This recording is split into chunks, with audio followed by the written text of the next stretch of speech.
Hi friends, welcome to my channel.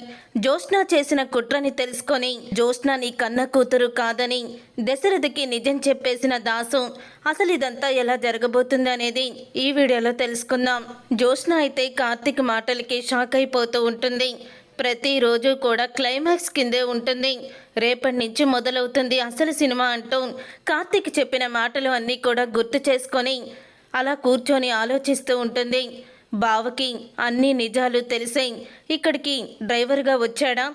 అసలు ఎన్ని అవకాశాలు వచ్చినా సరే అగ్రిమెంట్ని క్యాన్సిల్ చేసుకోకుండా ఇక్కడి నుంచి ఎందుకు వెళ్ళడం లేదో? మా మమ్మీ నా మీద ఒట్టేసి నిజం చెప్పమంటే నీ కూతురు కోసమే అత్త అని అంటూ బావ చెప్పాడు. నీ కూతురు అంటే దీప కూతురనా లేకపోతే నేను కూతురుననా? నాకేమీ అర్థం కావడం లేదు. ఒక పక్క దాసుని అడిగితే నేను ఎవరికి ఏ నిజాన్ని చెప్పలేదు అంటూ ఆ రోజు చెప్పాడు. కానీ బావ మాటల్లో మాత్రం నిజం తెలిసిపోయిందని నేను అనుకుంటున్నాను. దీపే ఇంటి అసలు వారసురాలని కార్తీక్ బావకి తెలిసిందని నాకు అనిపిస్తుంది అని జ్యోత్స్న అయితే ఆలోచిస్తూ ఉంటుంది. అప్పుడే పారిజాతం అయితే వస్తుంది. ఇక పారిజాతం వచ్చి ఈరోజు నువ్వు విజయాన్ని సాధించుకొస్తావంటూ ఆ దీపని దిష్టి తీయడానికి సిద్ధంగా ఉండని కూడా చెప్పాను. నువ్వు విజయాన్ని కాదు కదా, అపజయాన్ని ఇంటికి తీసుకురాకుండా కార్తీక్ బాగానే కాపాడాడు. లేకపోతే ఇప్పుడు ఎంత నష్టం వచ్చేదో అని అంటూ ఉంటే ఆ మాట విని జ్యోత్స్న అయితే ఏమీ మాట్లాడదు. ఏంటే, ఏం ఆలోచిస్తున్నావు? నేను మాట్లాడింది నీకు వినిపించిందా అని అడుగుతూ ఉంటే అప్పుడే ఇక ఆ మాట విని అంటూ ఉంటుంది.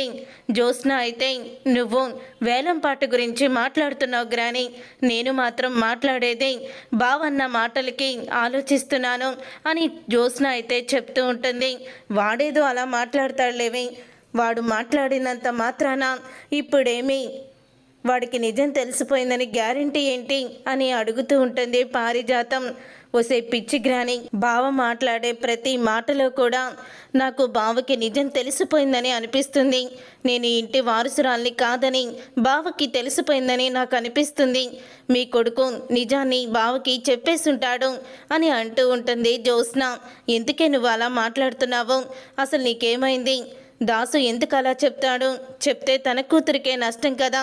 దాసు ఎప్పటికీ కూడా అలా చెప్పడు. నువ్వు ఇక దాని గురించి ఆలోచించుకో అని అంటూ ఉంటుంది పారిజాతం. తర్వాత ఇక జ్యోత్స్న అయితే ఉదయమే తను బయటికైతే వెళ్తూ ఉంటుంది.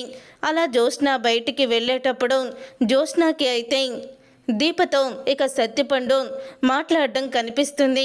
అది చూసి ఒక్కసారి షాక్ అయిపోతూ ఉంటుంది జ్యోత్స్న. ఇక షాక్ అయిపోతూ ఈ సత్తిపండుగాడు ఊరు వదిలి వెళ్ళిపోలేదా? ఇక్కడే ఏడ్చాడా? అసలు వీడిని ఊరు వదిలి వెళ్ళిపోమని ఆ మధ్య డబ్బులు కూడా కొట్టాను కదా, కానీ వీడు ఇక్కడే ఉండడం ఏంటి? ఇక్కడ ఉండడం కాదు, ఇప్పుడు దీపతో మాట్లాడుతున్నాడు. ఇప్పుడు ఏం చెయ్యాలి? దీపతో ఆ రోజు నన్ను ఇక్కడికి పంపించింది జ్యోత్స్న అని నిజం చెప్పేస్తాడా? లేకపోతే మీ నాన్నని షూట్ చేయించిందని చెప్తాడా? అసలు ఏం చెయ్యాలి? అసలు వాళ్ళు ఏం మాట్లాడుకుంటున్నారో ఏం వినాలి అని అనుకుంటూ ఉండగా అప్పుడే ఇక దీప అయితే వేలు చూపించి వార్నింగ్ అయితే సత్తిపండుకి ఇస్తున్నట్టు చెప్తూ ఉంటుంది. అప్పుడే ఇక అది విని ఒక్కసారి డౌట్ లేదు, వీడు నిజంగానే నిజం చెప్పేసి ఉంటాడు అని అనుకుంటూ ఉంటుంది జ్యోత్స్న. అప్పుడే ఇక జ్యోత్స్న అలా భయంగా సత్తిపండు వంక చూస్తూ ఉండడం అటుగా వస్తున్న దాసు అయితే గమనిస్తాడు. దీప ఎవరితోనో మాట్లాడుతుంది అని అనుకుంటూ ఉంటాడు. అప్పుడు ఇక జ్యోత్స్న అయితే కంగారు పడుతూ చాటుగా వాళ్ళిద్దరినీ గమనించడం దాసు అయితే చూస్తాడు. ఇక దాసు చూసి ఇదేంటి జ్యోత్స్న, దీప అతను ఎవరితోనో మాట్లాడుతుంటే దొంగచాటుగా చూస్తుందేంటి? మళ్ళీ దీప విషయంలో జ్యోత్స్న ఏదైనా తప్పు చేయబోతుందా అంటూ దాసుకైతే అనుమానం వస్తుంది. అప్పుడే ఇక దాసు అయితే అలా అనుమానం వచ్చేసరికి దాసు జ్యోత్స్న దగ్గరికి వెళ్ళాలనుకుంటాడు. కానీ ఇంతలోనే జ్యోత్స్న అయితే ఇక కారులో అయితే ఎక్కుతుంది. కారు ఎక్కిన తర్వాత జ్యోత్స్న అయితే సత్తిపండుకి మెసేజ్ పెడుతుంది. ఇక ఆ మెసేజ్ చూసిన సత్తిపండు అక్కడి నుంచి వెళ్ళిపోతూ ఉంటాడు. అలా వెళ్ళిపోయిన సత్తిపండుని చూసి ఇక దీప దగ్గరికి వచ్చి దాసు అయితే అడుగుతూ ఉంటాడు, ఎవరమ్మా అతను? అతనితో ఏంటి మాట్లాడుతున్నావు? అతనితో ఏదో కోపంగా మాట్లాడుతున్నావు అన్నట్టు అనిపించింది అని దాసు అయితే అడుగుతూ ఉంటాడు. ఏం లేదు బాబాయ్, ఒకప్పుడు గౌతమ్ నిజ స్వరూపాన్ని బయట పెట్టడానికి నేను రమ్యని సాక్ష్యంగా శివనారాయణ ఇంటికి తీసుకువెళ్ళాను. అప్పుడు వీడు మధ్యలో వచ్చి మొత్తం కూడా చెడగొట్టాడు. ఎవరో పగడ్బందీగా ఇతన్ని ఇంటికి పంపించారు. ఇక పంపించి రమ్య భర్త నేనేనని, తన కడుపులో ఉన్న బిడ్డకి తండ్రిని నేనేనంటూ దొంగ సాక్ష్యం అయితే చెప్పాడు అని అంటూ ఉంటుంది దీప. ఎందుకు ఆ రోజు నాటకం ఆడావు? నీ చేత నాటకం ఆడించింది ఎవరు అని నిలదీశాను. అయినా వాడు నిజాన్ని బయట పెట్టడం లేదు బాబాయ్, చాలా గట్టిగానే ఉన్నాడు అని అంటూ ఉంటుంది దీప. అయితే అప్పుడే ఇక దీప అనేసి అక్కడి నుంచి వెళ్ళిపోతుంది. ఇంతలో ఇక దాసుకైతే అనుమానం వస్తుంది. వాడు దీపతో మాట్లాడుతూ ఉంటే జ్యోత్స్న చక్కి చెమటలు పట్టాయి. జ్యోత్స్న చాలా టెన్షన్ పడ్డం నేను చూశాను. ఒకవేళ ఆ రోజు రమ్య భర్తగా వచ్చింది సత్తిపండుని పెట్టింది జ్యోత్స్ననేనా? అతన్ని చూసి ఎందుకు జ్యోత్స్న అయితే చాలా టెన్షన్ పడుతుందో తెలుసుకోవాలని సత్తిపండుని ఫాలో అవుతూ వెళ్తాడు దాసు. అలా సత్తిపండుని ఫాలో అవుతూ వెళ్ళిన దాసుకైతే సత్తిపండు ఒక చోట ఆగి ఉండడం గమనిస్తాడు. ఇతను ఎందుకు ఇక్కడ ఉన్నాడు అని అనుకుంటూ ఉంటాడు. అప్పుడే ఇక జ్యోత్స్న కారు అయితే అక్కడికి వస్తుంది. ఇక జ్యోత్స్న కారు రావడం చూసి దాసు అయితే షాక్ అయిపోతూ ఉంటాడు. అప్పుడే నా అనుమానమే నిజమా? దీపకి మళ్ళీ ఏదో ఒక సమస్య తీసుకురావడానికి జ్యోత్స్న మళ్ళీ సత్తిపండుతో కలిసి ఏదైనా ప్లాన్ చేస్తుందా ఏంటి అని అనుకుంటూ వాళ్ళు మాట్లాడుకునే మాటల్ని చాటుగా వింటూ ఉంటాడు దాసు. ఇక రావడమే సత్తిపండుని చంప పగలగొడుతుంది జ్యోత్స్న. అయితే ఇక సత్తిపండుని చంప పగలగొట్టి జ్యోత్స్న అయితే ఇలా అంటూ ఉంటుంది, రే ఈడియట్, నిన్ను అసలు ఈ ఊళ్ళోనే ఉండొద్దని చెప్పాను కదా, మళ్ళీ ఎందుకు వచ్చావురా నువ్వు అని అడుగుతూ ఉంటుంది జ్యోత్స్న. అదేంటి మేడం అలా మాట్లాడుతున్నారు? ఈ మధ్యనే మా నానమ్మ చనిపోయింది. ఆవిడికి మా నాన్న లేడు కర్మకాండలు చేయడానికి, అందుకని నేను చేయడానికి వచ్చాను, అవసరమయ్యి వచ్చాను. అయినా వచ్చాను కానీ మీ గురించి ఎవరికి నేను చెప్పడం లేదు కదా మేడం అని అంటూ ఉంటే ఆ మాట విని ఒక్కసారి జ్యోత్స్న అయితే రే అసలే కేసు దగ్గరికి వస్తుంది, ఇప్పుడు ఈ టైంలో నువ్వు బయట తిరిగితే ఎవరికైనా అనుమానం వస్తే అప్పుడు పరిస్థితి ఏంటనుకుంటున్నావో? ఇంతకీ ఆ దీప నీతో ఏం మాట్లాడుతుంది అని అడుగుతుంది సత్తిపండుని జ్యోత్స్న. అప్పుడే ఇక ఏముంది, ఆ రోజు ఎందుకు దొంగ సాక్ష్యం చెప్పావు? నీ చేత ఎవరు చెప్పించారు? గౌతమేనా అని అడిగింది. కాదు గౌతమ్ కాదు అని అన్నాను. మరి ఇంకెవరు చెప్పించారు అని నిలదీసింది. ఎవరు చెప్పించారో నాకు తెలీదు, నాకు మెసేజ్ వచ్చింది ఇలా చేయమని, నేను డబ్బుల కోసం ఏదైనా చేస్తాను అని అంటూ నేను సమాధానం చెప్పాను. నువ్వు అసలు మనిషివేనా? డబ్బుల కోసం ఇలా జీవితాలతో ఆడుకుంటున్నావు? నువ్వు అసలు మనిషిగా ఎలా పుట్టావు అంటూ నన్ను చాలా తిట్లు తిట్టింది. అయినా సరే నేను మాత్రం నిజాన్ని బయట పెట్టలేదు అని అంటూ ఉంటాడు సత్తిపండు. అయితే ఆ రోజు మీరే నా చేత అలాగ దొంగ సాక్ష్యం చెప్పించారని నేనేమీ ఆవిడకి నిజం చెప్పలేదు అని అనగానే అప్పుడు ఇక పక్కనే ఉన్న దాసు అయితే షాక్ అయిపోతూ ఉంటాడు. అంటే వీడిని ఆ రోజు పంపించింది జ్యోత్స్న అన్నమాట అని అంటూ షాక్ అయిపోతూ ఉంటాడు. అప్పుడే జ్యోత్స్న అయితే ఇంకా ఎన్ని రోజులుంటావు ఇక్కడ, వెంటనే వెళ్ళిపో, అసలు ఈ కేసు విషయంలో దగ్గరికి వచ్చే కొద్దీ నాలో టెన్షన్ ఎక్కువైపోతుంది, కాబట్టి నువ్వు ఇక్కడ ఉండడానికి వీల్లేదు, వెళ్ళిపో అని అంటూ ఉంటుంది జ్యోత్స్న. మేడం ఇంకా 2 రోజులే మేడం, ఈ 2 రోజుల్లో నేను ఇక్కడి నుంచి వెళ్ళిపోతాను అని అంటూ ఉంటాడు సత్తిపండు. అయితే మేడం మరి ఖర్చులకి ఏమన్నా డబ్బులు ఇస్తారా అని అంటూ ఉంటే, నువ్వు మా నాన్నని పూర్తిగా చంపేస్తానని చెప్పి నా దగ్గర 10 లక్షలు తీసుకున్నావు, కానీ నువ్వు షూట్ చేసిందేమో పైన షూట్ చేసి ఆయన బ్రతికేలాగా చేశావు, మళ్ళీ ఇప్పుడు నేను చెప్పిన పని చేయకుండా నా దగ్గర డబ్బులు తీసుకుంటున్నావు, అసలు నీకు బుద్ధి లేదా అని అడుగుతూ ఉంటుంది జ్యోత్స్న. అప్పుడే ఆ మాట విని ఒక్కసారి దాసు అయితే షాక్ అయిపోతూ, అంటే ఆ రోజు దశరథ అన్నయ్యని షూట్ చేయించింది జ్యోత్స్నానా అని షాక్ అయిపోతూ ఉంటాడు. అప్పుడే ఇక జ్యోత్స్న ఇంత అగాత్యానికి పాల్పడిందా, ఇంత దుర్మార్గంగా ఆలోచించిందా? ఆ రోజు దీపే అన్నయ్యని షూట్ చేసిందని వదిన ఇప్పటికీ కూడా దీప మీద కోపంతో ఉంది. దీపని అనరాని మాటలు అంటుంది, కానీ అసలు నిజం తెలిస్తే వదిన ఈ జ్యోత్స్నాని షూట్ చేసేస్తుంది అని దాసు అయితే ఇక చాటుగా వింటూ ఉంటాడు. ఆ రోజు మీరే కదా మేడం నేను మా డాడీని పట్టుకుంటాను అని చెప్పి మీరేమో ఆయన్ని అటు ఇటు కదిపేశారు. నేను సరిగ్గా గురి చూసే కొట్టాను. మీరు ఆయన్ని కదిపేసేసరికి అప్పుడు బుల్లెట్ కాస్త కొంచెం పైకి తగిలింది. మీరు ఆయన్ని అడ్డం పెడతాను, అప్పుడు నువ్వు షూట్ చెయ్యని చెప్పారు. కానీ అదంతా కూడా రివర్స్ అయిపోయింది. ఆ రోజు ఆయన్ని మీరు పట్టుకొని అలా కదిలించకపోయుంటే సరిగ్గా గుండెల్లోకి దిగి అక్కడికక్కడే ఆయన చనిపోయేవాడు అని అంటూ ఉంటాడు. సత్యపండు అయితే ఆయన చనిపోయాడు కాబట్టే ఇంకా నేను సమస్యల్లో ఇరుక్కున్నాను. ఇప్పుడు కోర్టులోనేమో అది షూట్ చేసిన గన్నులో నుంచి రాలేదు బుల్లెట్ అని ఫోరెన్సిక్ రిపోర్టు వచ్చింది. ఆ బుల్లెట్ నా దగ్గరే ఉందని చెప్పి వాళ్ళకి తెలీదు. తెలిసినా కూడా పోలీస్ ఎంక్వైరీలో నేను బయటపడకుండా జాగ్రత్త పడుతున్నాను. మళ్ళీ నువ్వు దాపరించావు. చూడు, ఈ 2 రోజుల్లో నువ్వు ఇక్కడి నుంచి తొందరగా వెళ్ళిపోవాలి. లేకపోతే కన్న తండ్రిని చంపించాలని చూసిన దాన్ని నిన్ను చంపించడం నాకు ఒక లెక్కేం కాదు అని జ్యోత్స్న అయితే సత్యపండుని ఇక భయపెడుతూ ఉంటుంది. అప్పుడే ఇక సత్యపండు అయితే సరే మేడం, మీ గురించి నాకు తెలుసు కదా, నేను ఎల్లుండి వెళ్ళిపోతాను అని అంటూ ఉంటాడు సత్యపండు. ఇదిగో నువ్వు అడిగిన క్యాష్ ఇంకా కనిపించొద్దు, నేను చెప్పే వరకు నువ్వు ఈ ఊరికి రావద్దు అని అనగానే సరే మేడం, రేపు కార్యక్రమం అయిపోయిన తర్వాత వెంటనే నేను వెళ్ళిపోతాను అని సత్యపండు అయితే అంటూ ఉంటాడు. ఇక ఈ నిజాలన్నీ తెలుసుకొని దాసు అయితే జ్యోత్స్న చేసిన కుట్రలు తెలుసుకొని షాక్ అయిపోతూ ఉంటాడు దాసు. జ్యోత్స్న ఇంత దుర్మార్గురాలా? అసలు జ్యోత్స్నానా నేను కాపాడాలనుకుంటా?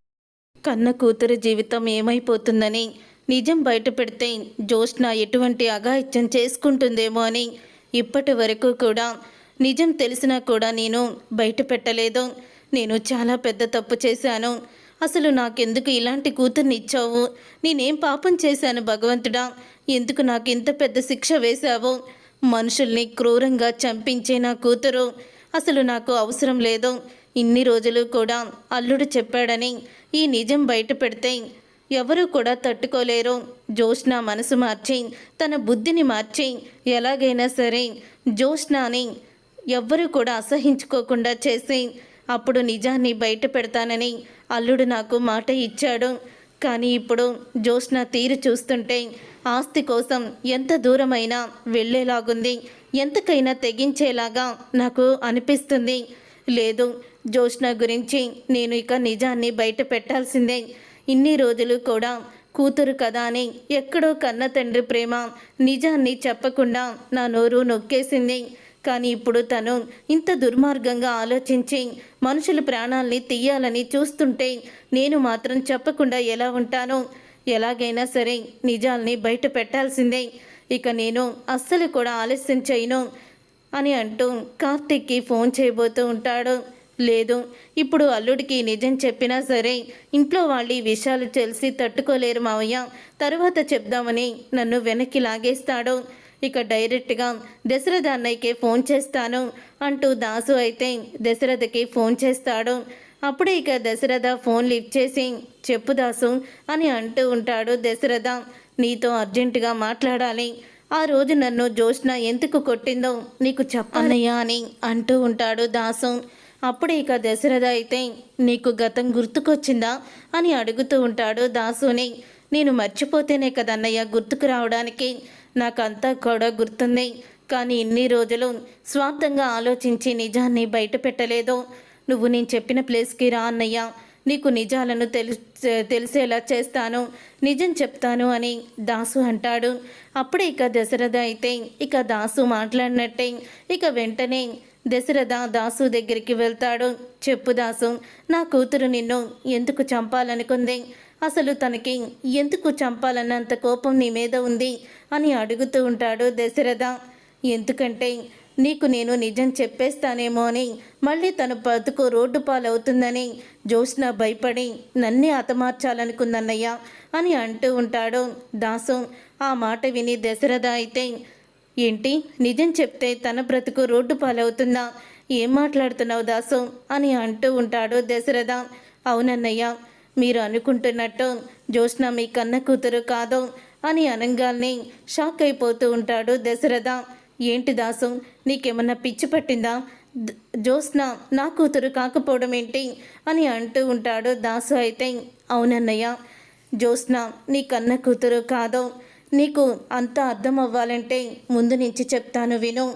మా అమ్మ నన్ను శివనారాయణ గారు సరిగ్గా పట్టించుకోవడం లేదని ఆస్తిలో వాటా ఇవ్వకుండా ఇంట్లో నుంచి బయటికి గెంటేశారని కోపంతో మా అమ్మ అయితే ఆ రోజు నీకు పుట్టిన కూతుర్ని తీసుకొని తరువాత మాకు పుట్టిన కూతుర్ని తీసుకువెళ్ళి ఆ ఇంటి వారసురాలుగా చేసింది.